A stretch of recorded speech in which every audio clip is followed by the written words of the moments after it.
Aujourd'hui, dans les 5 minutes essentielles, nous répondons à cette question: pourquoi le Saint-Esprit est important? Quelle bonne question! Il existe parmi les chrétiens de nombreux courants ou avis sur le Saint-Esprit, et je dirais que c'est normal. Pourquoi? Le Saint-Esprit n'est pas gérable humainement parlant. Mais alors comment l'appréhender? Comment avoir une interaction avec le Saint-Esprit? Le Saint-Esprit, il faut le rappeler, est une personne qui fait partie de la Trinité. Il faut donc apprendre à le connaître comme on apprend à connaître quelqu'un et qui devient au fur et à mesure notre ami. Je vous invite d'ailleurs à regarder la vidéo 5 minutes essentielles où je réponds à la question: qui est le Saint-Esprit? Ainsi, vous pourrez mieux le connaître.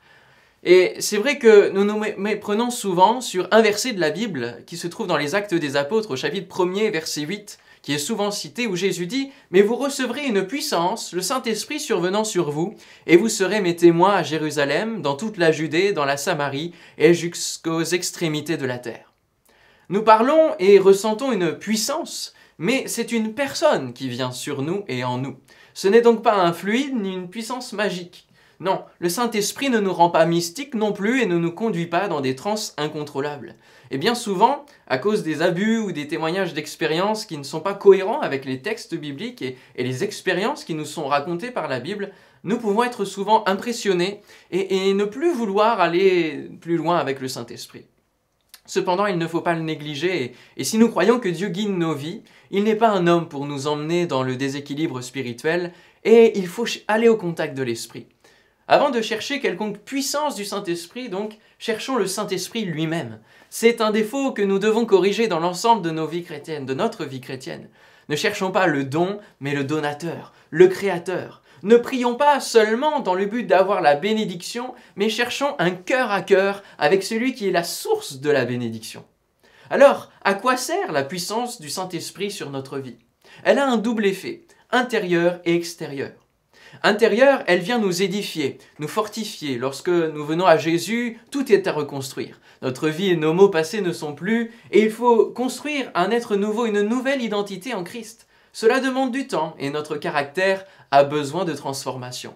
Le Saint-Esprit nous aide en cela. Romains 8,16 nous dit: « L'Esprit lui-même rend témoignage à notre esprit que nous sommes enfants de Dieu. » Il nous assoit donc sur les promesses divines, afin que nous les saisissions et que nous les vivions d'une manière pratique. Et puis l'extérieur, le premier verset que nous avons lu nous parle d'une puissance donnée dans le but d'être des témoins. Jésus nous a laissé une mission à tous ses disciples de toute époque. Aller par le monde et prêcher la bonne nouvelle à toute la création. Celui qui croira et qui sera baptisé sera sauvé, mais celui qui ne croira pas sera condamné. Voici les miracles qui accompagneront ceux qui auront cru.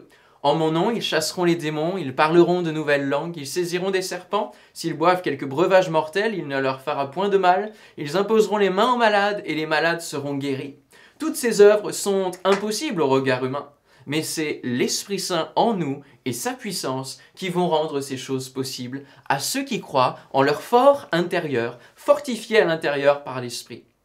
Par nous-mêmes, nous ne pouvons rien faire, mais avec Dieu, nous faisons des exploits et nous sommes efficaces, inspirés dans nos paroles afin qu'elles percutent ceux qui sont autour de nous, afin qu'elles soient assaisonnées de sel et qu'elles donnent soif de Dieu.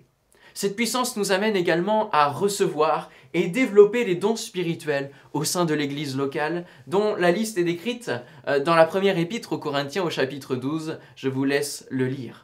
Si vous ne voyez pas ce que c'est, n'hésitez pas à regarder un des lives de l'église de la Porte Ouverte Chrétienne disponible sur le site du Top Chrétien. Comment recevoir ce don du Saint-Esprit? La démarche est expliquée par l'apôtre Pierre dans Actes 2, 38. Premièrement, repentez-vous, c'est-à-dire soyez conscients que vous êtes pécheurs, comme le reste des hommes, que sans Dieu vous êtes perdus et condamnés à l'enfer pour l'éternité.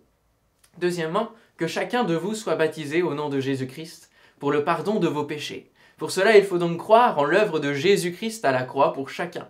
Il a pris votre place pour lever votre condamnation et pardonner vos péchés. Il vous invite alors à faire route avec lui tout au long de votre vie en suivant ses enseignements et vous confirmez ensuite publiquement ce choix au travers du baptême. Enfin, troisièmement, vous recevrez le don du Saint-Esprit. Pour tous ceux qui croient fermement, qui suivent fidèlement la parole de Dieu, il leur suffit d'attendre en demandant ce don du Saint-Esprit à Dieu. Il vous sera donné au meilleur moment, choisi par Dieu, pour que le cadeau soit le plus profitable possible. Alors faites ces choses dès maintenant et ne négligez plus le Saint-Esprit dans votre vie chrétienne.